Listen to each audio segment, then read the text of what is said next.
Il faut honorer le chêne sous lequel on habite. Le proverbe est islandais, mais les communes forestières vosgiennes, soucieuses de préserver le capital forêt-bois, pouvaient le reprendre à leur compte, réunis ce jeudi à Thaon-les-Vosges pour l'assemblée générale de leur association.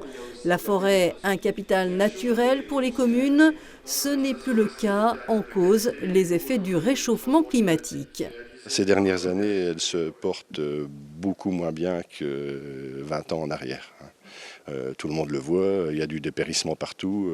Aujourd'hui, 80% de ce qui est récolté en forêt communale, ce sont des bois dépérissants, toute essence confondue. Il y a quand même des communes qui ont perdu pratiquement l'intégralité de la forêt de production. La forêt vosgienne, la plus importante du Grand Est, souffre des sécheresses à répétition. L'État, en 2022, a débloqué un fonds d'aide d'1 million d'euros. 108 000 ont été fléchés vers les Vosges pour réparer les ravages des scolytes. Mais les soutiens sont insuffisants.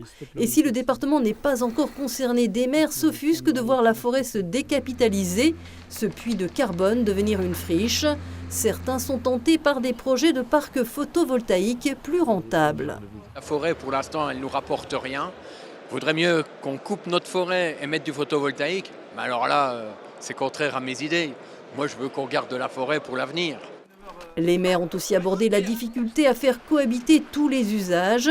Exemple rare en France, la commune de Saint-Dié a récemment trouvé un accord pour interdire la chasse les dimanches après-midi. Un arbitrage de plus en plus difficile à tenir. Mais il est aussi aménageur, savoir comment on l'utilise. Il est aussi prescripteur, et on peut utiliser du bois dans la construction, etc. etc.